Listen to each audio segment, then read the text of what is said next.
सल्ले अला हबीबिना सल्ले अला मुहम्मदिन सल्ले अला शफ़ीना सल्ले अला मुहम्मदिन। तो जी मैं राशिद और हमने कुमैल को ट्यूशन पे छोड़ना था और असलम अंकल के साथ हम लोग मार्केट जा रहे थे। मुझे जो पोर्च के टायर्स राशिद लेके आए थे वो मुझे पसंद नहीं आई। मैंने कहा हम कोई और देख लेते हैं, वो लगी भी बिल्कुल अच्छी नहीं लग रही। हमारा घर कुछ इस तरतीब से बना हुआ है कि उस पर डायरेक्ट धूप बहुत देर तक रहती है, तो वो अजीब सी वो जैसे उड़ा हुआ रंग सा लग रहा था, कोई इतनी अच्छी नहीं लगी। तो राशि ने कहा कि चलो यूँ करते हैं हम इकट्ठे ही देख लेते हैं, और मैंने कुछ कमोड और बाकी जो टूटियाँ वगैरह का सेट है वो भी हमने लेना है, तो चलो तुम मेरे साथ आज एक विज़िट कर ही लो। तो जी मैं जिम के जूते पहन के साथ गई थी कि शायद मेरा कहीं मौका लग जाए और मैं जिम चली जाऊँ, क्योंकि जिम मैंने बहुत दिनों बाद दोबारा स्टार्ट किया। बस अभी एक दिन ही गई थी, साथ ही अगले दिन हमें ये बस जब जब घर के काम हो तो फिर आपको ऐसे निकलना ही पड़ता है। और जितनी रेगुलर मैं जिम के लिए थी कि मैं कोशिश करती थी हर हाल में मैं जिम ज़रूर करूं, क्योंकि ये मुझे बहुत सुकून मिलता था। लेकिन कुछ अर्से जब से हम यहाँ शिफ्ट हुए हैं, बस मेरे लिए जिम साल डेढ़ साल से रूटीन में निकलना बहुत ही मुश्किल हो गया। तो आज ही हम रास्ता बदल के जा रहे थे, मैंने सोचा चला मैं आपके साथ भी शेयर करती हूँ। ये दारुस्किना रोड की तरफ से हम इधर आए थे, और जो झंग में रहने वाले उनको तो पता ही है, लेकिन झंग से बाहर रहने वालों को भी मैं बता दूँ, कभी इस रोड से गुजरे दारुस्किना तो ये बड़े बड़े यहाँ पे मार्किस भी बनी हुई हैं और काफ़ी कुछ बना हुआ है। तो यहीं से आगे हम शादाब कॉलोनी की तरफ मुड़ जाते हैं, जहाँ झंग की बहुत सारी मेन जो हैं वो नर्सरीज़ हैं। तो बहुत जब पहले पुराने घर में रहते थे, यही नर्सरी से हम लोग पौधे वगैरह लेके जाया करते थे। तो काफ़ी नर्सरीज़ हैं। नर्सरीज से थोड़ा सा हम क्रॉस आगे करते हैं तो थोड़ा सा फिर जो झंग की जेल है वो शुरू हो जाती है। तो वहाँ तो वैसे ही सिग्नल्स वगैरह जैम होते हैं। तो यहाँ जी जो शहदा थे जो झंग से बिलोंग करते थे, वैसे भी वो उन लोगों के बारे में उन्होंने तस्वीरें लगाई हुई थी। तो अल्लाह जिनके रूह को दर्जात इन सब के बुलंद करे। तो ये जी जेल आ गई है झंग की। मैंने सोचा चले मैं जा ही रही हूँ, क्यों ना मैं आपके साथ झंग की ये चीज़ भी शेयर करूँ। और यकीन मानिए झंग से बिलोंग करते, जिनके पेरेंट्स हैं, जिनके इन लॉज हैं, जैसे मेरे भी लॉज ही थे, तो वो लोग बड़े शौक से देखते हैं, मुझे कमेंट भी मतलब बताते भी हैं कि उनको बहुत अच्छा लगा, आप हमें दिखाती हैं। तो अगर किसी एक को भी मेरी वीडियो अच्छी लग जाए तो मैं सोचती हूँ कि मेरा खैर वीडियो बनाने का मकसद आपका पूरा हो जाता है। तो यहाँ से बस हम ये जी आई लव झंग लिखा हुआ है, और यहाँ से हम डीसीओ के जो घर के बिल्कुल सामने पार्क है वहाँ की तरफ है। हम तो इसको बच्चे वाले सारे कहते थे जहाज़ वाला पार्क, क्योंकि यहाँ जहाज़ लगा हुआ होता था। बहुत पुराना यहाँ जहाज़ है, कभी इस टाइम आपको दिखाऊंगी। तो वैसे इसको क्या कहते हैं मुझे अब जहन से निकल गया है, ठीक है। तो रश बहुत था इधर, और असलम अंकल को लाने का मकसद भी ये था कि यहाँ इस जरबा ये बहुत चलता रोड है, जो इस रोड शहीद रोड और स्टेशन रोड की तरफ जो ये है, यहाँ बहुत ज़्यादा रश होता है। तो आपको ड्राइवर चाहिए होता है जो गाड़ी में बैठा रहे। तो अंकल साइड रोड पे ले गए अपने, और उसके बाद हम एंटर हो गए। तो मुझे जो टाइल्स अच्छी लग रही थी वो कुछ ऐसी थी जो असल में आपको आपको भी पता ही होगा। अगर आपको मेरी तरह नहीं पता तो मैं बता देती हूँ कि पोर्च की टाइल्स और जो होती हैं अंदर लगने वाली फ्लोर टाइल्स वो डिफरेंट होती हैं। पोर्च की टाइल मेरे ख्याल में बहुत मजबूत टाइल इनका होता है कि वो भी मजबूत ही होती हैं, लेकिन बार इनका ये होता है कि गाड़ी बार बार भारी होती है, अंदर बार आनी जानी होती है। तो मुझे ही लगता है कि शायद इसका थोड़ा सा ज़्यादा सॉलिड। तो दूसरा ये है कि झंग हमारा बहुत छोटा शहर है। मैं हमेशा एक बात करती हूँ, यहाँ ना चीज़ों की वैरायटी जल्दी नहीं मिलती, बहुत ही चीज़ों की कम वैरायटी मिलती है, और फिर हमें बार बार लाहौर, इस्लामाबाद, फैसलाबाद कॉल्स करनी पड़ती हैं। तो बास का इधर शॉर्ट कहीं से भी हो सकती है, लेकिन हमारे यहाँ वैरायटी ज़्यादा नहीं है। तो जो और बहुत सी चीज़ें अच्छी लगी, उन्होंने कहा कि वो तो अभी तो जो कुछ तो उन्होंने कहा फैक्ट्री में ही अभी बन रही हैं। फैक्ट्री में भी नहीं बन रही, बल्कि ये वाली टायर जो मैं आपको दिखा रही कहती, ये तो फैक्ट्री वालों ने बस एज ए सैंपल भेज दी है, और फैक्ट्री में भी नहीं बन रही। तो राशिद भी हंस पड़े, मैं भी हंस पड़े कि बेचारा जो गाहक आता है उसको तो खैर यही होता है कि हमें ये चीज़ मिल जाए। तो उन्होंने कहा हम ऑर्डर करें, कब आए कोई पता नहीं, क्योंकि फैक्ट्री भी नहीं बना। लेकिन ये अच्छी टाइल्स थी, बाहर लगाई जा सकती थी। तो मुझे ये ब्लैक वैनिटी अच्छी लगी। मैंने उनसे पूछा, वो कहने लगे हमारे पास वाइट में भी है, लेकिन जो हमारे जहाँ हम रेंट पे रह रहे हैं इस वाले घर की वैनिटीज़ इतनी ख़राब हो गई हैं, ये तो एक माह भी नहीं चली, उनका रंग उड़ गया, इनके वो टेढ़े हो गए दरवाजे वगैरह। अब जाने से पहले इनको रिपेयर तो करवा के देंगे। तो कहने लगा नहीं हमारी गारंटीड है। ये उस वक्त जो आपके रेंट वाले घर में है वो ऐसे थी कि वो शायद नया नया स्टॉक आया हुआ था, तो ये तो गारंटीड है, ये नहीं ख़राब होती। लेकिन बाहर फिर भी मेरा बहुत दिल इस मुझे वैसे ज़रूर अच्छी लगी, लेकिन मैं इसको लेना नहीं चाह रही थी, क्योंकि आई मीन चांस वाली बात है और आपकी चीज़ ख़राब हो जाए। तो राशिद ने मेरे बड़े बेटे के लिए वैनिटी अभी नहीं चूज़ की, तो हमने तो अपने वॉश बेसिन वगैरह बनवा लिए हैं, 2 तो सेट आ गए थे। तो ये जो बड़े बेटे के लिए नहीं था, वो उनका दिल था ब्लैक, मेरा ब्लैक का कोई दिल नहीं था। मैं कहती ब्लैक मुझे नहीं बारह, ऑलरेडी डार्क है बेटे का बाथरूम, तो मैंने कहा इसमें ये भी डार्क कर देंगे तो ज़्यादा ही डार्क डार्क सा लगेगा। तो ये टाइल्स उन्होंने कहा ये पोर्च में लग सकती है, ये डार्क वाली, लेकिन जब हम इसको लेके आए तो ये भी कोई इतनी अच्छी नहीं लगती, बहुत ही डार्क लग रही थी। क्योंकि हमारा जो जो ज़्यादा वो हो गया वो ये है कि हमारे घर पे सूरज बहुत ज़्यादा डायरेक्ट ठहरता है, तो लिहाजा फिर वो थोड़ा सा ना जो हमें कलर को अच्छा माइल्ड सा लेना पड़ेगा। तो हम दूसरी शॉप की तरफ जा रहे थे और पैदल ही हम चल पड़े, क्योंकि असलम की गाड़ी हमने ज़रा साइड पे पार्क करवाई हुई थी, और ये भी था कि गाड़ी आएगी फिर जाएंगे तो टाइम भी वेस्ट होगा, और पीछे बच्चों की ट्यूशन का टाइम, बस अब उनको बेटी की ट्यूशन का टाइम हो गया तो हमने से पहले पहले घर जाना था। तो ये शॉप में मेंटर भी तो राशि मुझे बता रही कि यहाँ के जो मालिक हैं वो इतने मेहनती हैं, वो यकीन माने मुझे अंदाज़ा हो गया, वो एक ही चीज़ खुद ला के दिखा रहे थे, वो लग ही नहीं रहे थे कि मतलब यहाँ के इतनी प्रॉपर्टी महंगी। और राशिद कहते हैं इनके अच्छे खासे माशाल्लाह ये ऑनर, इनके और भी बिजनेस हैं, लेकिन उसके बावजूद बड़े डाउन टू अर्थ, एक एक चीज़ खुद पकड़ा रहे थे। तो मैं राशिद से मैंने सिर्फ एक बात की, राशिद जो लोग मेहनत करते हैं इन चीज़ों को बुरा नहीं समझते, वो देखिए उसने वो उन आदमी ने खुद मेहनत करके इस मुकाम तक पहुँचे हैं, और उन्होंने फ़ील नहीं किया कि हम मैं खुद दिखा रहा हूँ, मेरा कोई लड़का दिखा दे, हर चीज़ वो खुद ही, इवन टैप्स तक उठा के खुद यार उन्होंने हमें दिखाएं। तो मैं तो हमेशा उन लोगों को यकीन मान इतना एडमायर करती जो लोग मेहनत करते हैं, और जो लोग मेहनत से बहुत आगे भी जाते हैं। घर बैठे तो कभी मेरे ख्याल में तो अगर आप कुएं भी हों आपके पैसों के तो वो भी ख़त्म हो जाएंगे। तो खैर जी, ये मेरा मुझे फ़र्स्ट टाइम मैं मिली थी उन आरिफ साहब से, और दूसरी बात ये कि ये जो है मेरा इस शॉप का भी पहला विज़िट था, जब जब से मैं मतलब ये चीज़ें वगैरह देखती फिर रही हूँ। इनकी भी शॉप अच्छी थी, काफ़ी बड़ी शॉप थी और वैरायटी भी इनके पास थी। राशन ने इन्हीं को दिए हुए थे ये टैब, जो हमारे किचन की और एसेसरीज़, उसके अलावा बाथरूम की है, वो यही हमें प्रोवाइड करेंगे। तो ये खुद ही पैक उठा के लेके आए और उन्होंने दिखाया है। तो ये जो उन्होंने हमें दिखाया पहला सेट, तो वो डबल टैप वाला था। मैं तो हिल गई, मैंने कहा मैंने नहीं लेनी, क्योंकि मुझे सिंगल लीवर की शुरू से आदत है, तो वो मुझे तो पानी मेरे से सेट नहीं होता, जो सही बताऊँ, गर्म पानी ठंडा पानी, ये इस तरह के डबल लीवर वाले। मैंने कहा मुझे तो ये नहीं चाहिए, आप हमें सिंगल लीवर वाले के दें। पहले तो उनको समझ नहीं आई, लेकिन फिर जब मैंने उनको बताया ना, कहा हाँ मुझे समझ बेटा आ गई है, तो मैं ना अब आपको वही भेजूँगा। मुझे गलत लगा कि शायद ना, क्योंकि मैंने राशन से कहा कि हमने घर से मेंशन करके आपको बुक में भेजी थी, मैं फ़लाँ चीज़ चाहिए, तो बहरहाल माज़रत करने लगे, कहते नहीं मैं आपको इंशाल्लाह एक आध दिन में मंगवा दूँगा। मुझे पहले वो वाइट नहीं, मैंने से कहा मुझे बेज दिखाएँ, तो फिर उन्होंने कहा कि आपका चूँकि जो सिंक है, बाथरूम जितने वॉश बेसन है वो तो आपके वाइट हैं, तो उस पर वाइट ही अच्छी लगेगी, ये बेज कलर नहीं अच्छा लग रहा। फिर मैं उनके हाथ से लेके फिर मैं दोबारा गई, मैंने रखा वाइट वाले उस पर वॉश बेसिन पे, तो वो सही कह रहे थे कि वाइट के ऊपर वाइट ही अच्छी लग रही है। खैर वहाँ बैठे बैठे राशि ने चेंज कर दिए मॉडल्स, और हम उन्होंने कहा एक दो दिन तक हम आपको ला देंगे। ये ब्लैक भी मेरा वो हस्बैंड का दिल था कि बेटे के लिए ले, लेकिन पता नहीं उन्होंने ऑर्डर दिया कि नहीं दिया, उसका भी वाइट है। बहरहाल ये चीज़ें मैंने सेलेक्ट की, फिर कमोड सेलेक्ट किया। कमोड में भी आप ये देखें कि हर किस्म की वैरायटी थी, तो मुझे चाहिए था जो ठीक कमोड हो, ना छोटा हो ना बड़ा हो, क्योंकि छोटे कमोड भी ना मुझे नहीं लगता प्रैक्टिकल होते हैं। मतलब कमोड का अच्छा बड़ा ही साइज़ होना चाहिए जो कि सही यूज़ में आपके सही वाला आता है। तो बार हमने कमोड के वो किए, और जो किचन की एसेसरीज राशिद ने पसंद की थी, ये देखिए ना वाइट अच्छा लग रहा है बनस्बत बेच के, तो वो सही कह रहे थे, तो मैंने वाइट ही बाहर सेलेक्ट किया। और मैं क्या कर रही थी, हाँ मैं कहती जो किचन की एसेसरीज़ हैं वो अब राशिद ने ऑर्डर कर दी थी, मैं वो भी 2-4 दिन तक आ जाएगा। अच्छी अपनी तरफ से राशिद ने चूज़ की हैं, इंशाल्लाह मैं आपके साथ ज़रूर शेयर करूँगी। तो बस मैं चूँकि इस शॉप पे पहली दफ़ा आई थी, ये भी स्टेशन चौक पे है, अब मुझे नहीं पता इसका क्या नाम है। तो यहाँ हमने पोर्च की टाइल्स भी देखी, मुझे अच्छी लगी थी, और इन्होंने कहा कि हम आपको ना 2-4 दिन में इनके कुछ बॉक्सेस वगैरह अरेंज कर देंगे, आप देखिएगा, आप रख के देख लीजिएगा, जो आपको अच्छा लगे तो ले लीजिएगा। तो बहरहाल उसके बाद जी हम वापस घर आए, तो मेरे सामने पहली दफ़ा इत्तेफाक ऐसा था, मैं कैसा आपके साथ भी शेयर करूँ, तो जी पहली दफ़ा ज़िंदगी में मैंने इतना बड़ा दरख्त खुद अपनी आंखों से लगते देखा। हम ये सोसाइटी वाले लगा रहे हैं, मैंने पिछले व्लॉग में कहा भी था, लेकिन घरों के आगे लगा रहे थे, ये मुझे इतना आइडिया नहीं था। तो एक मेरे घर के आगे और एक मेरे जो राशिद के भाई उनके घर के आगे लगा। तो ये राशिद के भाई के घर के आगे लग रहा था और मैंने ज़िंदगी में पहली दफ़ा इतना दरख्त इस तरीके से क्रेन से लगते देखा। तो मेरे लिए पहला एक्सपीरियंस है, तो मैंने फ़ौरन ही वीडियो बनाई। लकीली मेरे पास कैमरा था, मैंने कहा चले आपके साथ भी शेयर करती हूँ कि कैसे लगा। तो उम्मीद करती हूँ आज का इन्फॉर्मेटिव ब्लॉग आपको अच्छा लगा होगा। मुझे ज़रूर फीडबैक कीजिएगा, आप रेसिपी भी ज़रूर इंजॉय कीजिएगा और मुझे बताइएगा आपको रेसिपी कैसी लगी और ब्लॉग कैसे लगा। ओके जी, क्या बना रही हूँ ये देखिए, 1 2 3 4 चीज़ें बस मेरे सामने पड़ी हुई हैं जिससे मैं क्या बनाऊँगी। तो गैस करें क्या बन सकता है।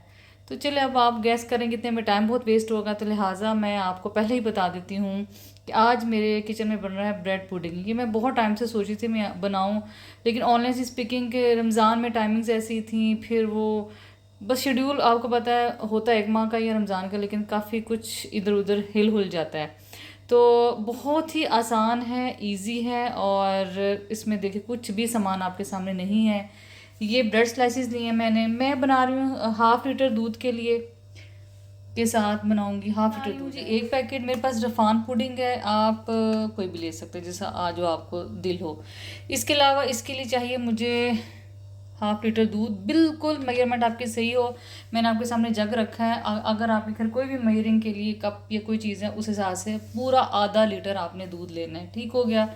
इसके अलावा मेरे पास ये डेयरी क्रीम, ये मिल्क पैक नेस्ले की, आप कोई भी यूज़ कर सकते हैं, मेरे पास ये अवेलेबल थी और मेरे पास अभी टाइम था तो मैंने सोचा चले मैं आपके लिए फटाफट की रेसिपी बना दूँ, ठीक है। इसके अलावा ये चाहिए मुझे एक डिश, सर्विंग डिश, जो भी आपको पसंद हो आप रखें, जिसमें हमने डायरेक्ट सर्व करना। वो ब्रेड ले लिया, आप छोटे 4 भी ले सकते हैं। जितने देखिए ये इतनी ये डिश है, ठीक है। ये ऑलमोस्ट होगी 8 इंच की, कम से कम डिश होगी ज़रूर, 8 से 10 इंच की ये डिश है। और आप उसमें ये मैं आपको फिक्स करके दिखाती हूँ कि आपने ये ब्रेड फिक्स कैसे करनी। आम प्लेन ब्रेड लिया मैंने, जो डॉन की सादी होती है हमारे घर यूज़ होती है वही है। तो पहले जो मैं आपको डिश जो है मैं सेट करके दिखाती हूँ। ये 10 इंच की एक डिश है जिसपे मैंने ये देखे मैंने स्लाइस इस तरह एडजस्ट किए हैं, 2 तो पूरे आ गए हैं। इसके अलावा ये मैंने इस तरह काट के इसको डिश को सेट कर लिया है, ठीक। आपने ये डिश है एक सेट करके एक साइड पे रख लेनी है। तो ये जिसको मैं रख रही हूँ साइड पे, और अब मैं आपको खोल के दिखाती हूँ पुडिंग। हाँ जी, ये देखिए मैंने खोल ली है पुडिंग आपके सामने और इसमें से 2 पैक्स निकले। एक इसमें कैरेमल सॉस है इसकी, और ये जी पुडिंग जो इसकी बनेगी, ठीक है। जो सबसे पहले मैं जो यूज़ करूँगी वो ये वाला साचे यूज़ करूँगी। और अब जी मैंने एक ले लिया है पैन, इसको रखूँगी साइड पे। आम पुडिंग मिल जाती है बहुत से, आपको पता ही है कि ये हर जगह ही पुडिंग मिलती है। ये एक मैंने लिया है स्टील का पैन, या कोई भी जो आपके पास पैन है आप उसमें डालें दूध। आधा लीटर मैंने लिया है दूध, ये देखें। मैं बार बार कह रही हूँ मेजरमेंट आपकी पूरी होनी चाहिए, इसमें पूरा आधा लीटर दूध होगा। और आप इसमें अगर मलाई भी डालना चाहें तो आप डाल सकते हैं, कोई प्रॉब्लम नहीं है। अब भी दूध को आने देंगे हम बॉयल, तब तक हम छोटे मोटे काम कर लेंगे। जैसे ये जो है पुडिंग है, ये मैंने खोल के रख ली है, ये रख ली है मैंने पुडिंग। हाँ जी, ये देखें। अभी इसको मैं जब तक बॉयल नहीं आता ना तब तक इसमें पुडिंग नहीं डालूंगी। तो बस इसमें जैसे बॉयल आता है मैं आपको दिखाती हूँ। तो बॉयल आ रहा है, अब मैं इसको साइड पे उतार दूँगी। साइड पे इसलिए उतारूँगी कि मैंने अब इसमें डालना है पुडिंग, और पुडिंग उछल के बाहर ना आ जाए।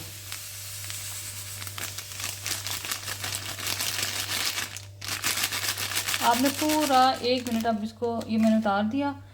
अब जी इसको मैं रखूँगी दोबारा चूल्हे पे, और ये भी एहतियातन क्योंकि मेरे हाथ में कैमरा है। तो ये जी मैं इसको पूरा 1 मिनट पकाऊंगी इस पुडिंग को। ये 1 मिनट मैंने इसको अच्छा सा बॉयल देना है। आँच में मैंने हल्की कर दिया। मैं थोड़ी सी मैं इसको करूँगी, ये देखें, ताकि ये कम भी ना हो ज़्यादा भी ना हो और ये गिर भी ना जाए। तो जी पूरा 1 मिनट आप इसको पकाएं और उसके बाद इसको चूल्हे से उतार लें। ये देखिए इसमें बबल्स आ रहे हैं, और थोड़ा साइड पे कर दें क्योंकि मेरा पैन बहुत बड़ा नहीं है ना, तो मुझे थोड़ी एहतियात करनी पड़ेगी। आपका बड़ा पैन है तो कोई मसला नहीं है, वो बाहर उबल के बाहर नहीं आएगा। बस पूरा 1 मिनट आप इसको पकाना है। मैंने आपको सिर्फ इसलिए आपको दिखाया कि आपको पता चला कि बबल्स आ रहे हैं इसमें। तो पूरा 1 मिनट आप इसको पकाएं।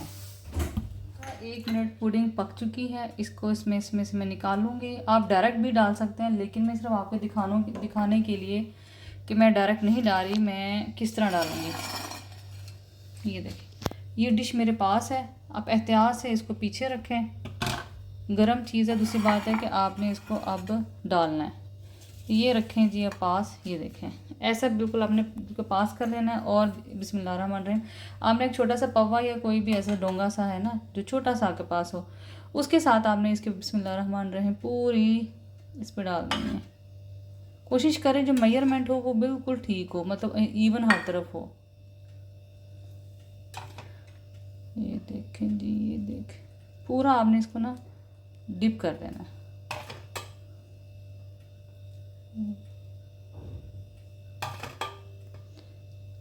इतना हो कि ये ना इसमें डिप हो जाए, ठीक है।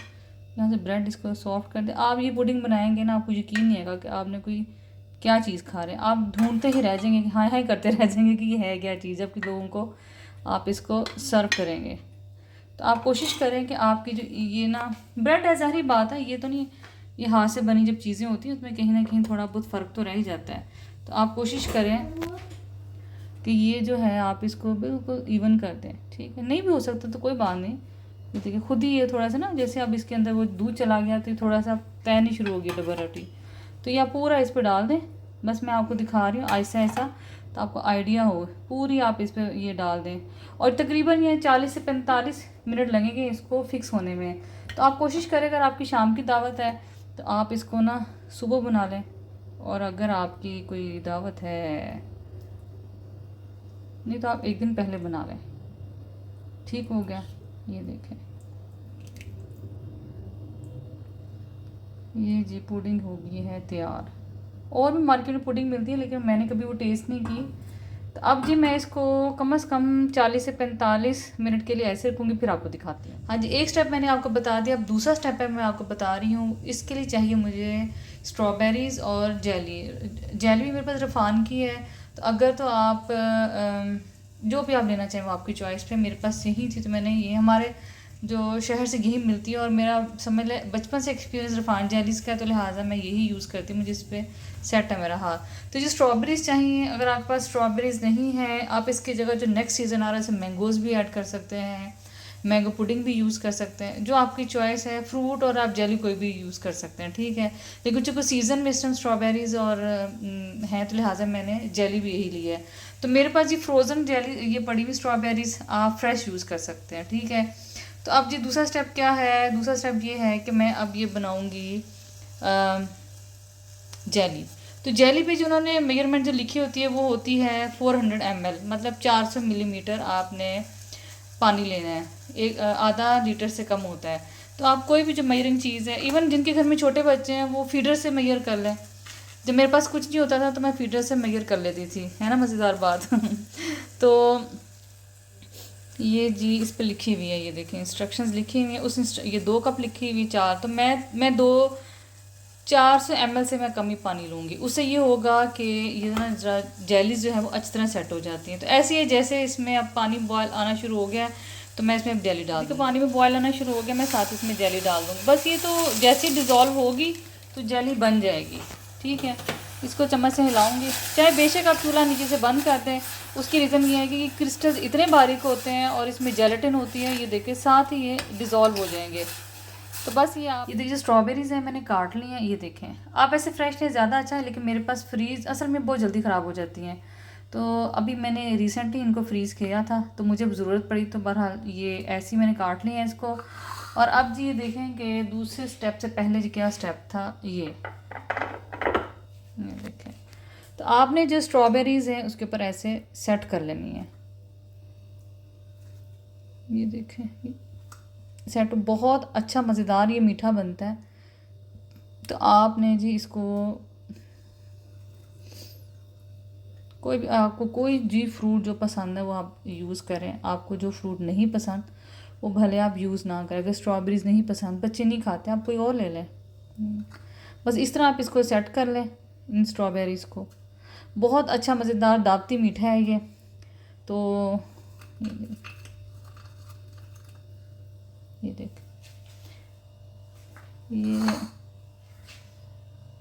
ये देखें ये हो गया सेट। अब अगला स्टेप बताती हूँ मैं आपको। बिस्मिल्लाहिर्रहमानिर्रहीम। ये देखें मैंने ना इसी जग में मैंने गरम गरम जेली ऐड कर ली है और इस जेली को मैं इस तरह बिस्मिल्लाहिर्रहमानिर्रहीम ऐसे ऐसे आप ये देखें इस तरह मैं इसके ऊपर सारा फैला दूँगी। इतनी लेयर होनी चाहिए आपकी कि आपको ये डूबे हुए ना इसमें ये नज़र आए। ठीक है, ये देखें, या मेरे कहने पे एक बार मीठा बनाए और आप ये देखें, ये जी मैंने पूरी जेली इसमें डाल दी है। ये देखें ज़रा, और कितना प्यारा लग रहा है। लेकिन आपको मैं बात ये बता दूं कि आपने ये जो नीचे पुडिंग बनी हुई, पुडिंग आपकी बिल्कुल फिक्स हो। अदरवाइज़ पुडिंग आपकी फ़िक्स नहीं होगी तो ये आपका सारी मेहनत ज़ाया हो जाएगी और ये पुडिंग और ये जो जेली ये दोनों मिक्स हो जाएंगी। तो आपने ये देखें ज़रा, हिली भी नहीं अपनी जगह से पुडिंग। इसको अच्छी तरह इसको ठंडा तो बेशक ना करें लेकिन ये बिल्कुल फिक्स हो। तो अब जी ये अब नेक्स्ट 2 स्टेप हो गया। अब 3rd स्टेप, इसके बाद जैसे ही ये जो जेली फिक्स होती है तो उसके बाद मैं अगला स्टेप बताती हूँ। आप ऐसे इसको सेम ऐसे भी सर्व कर सकते हैं और आप इस पर क्रीम भी डाल सकते हैं।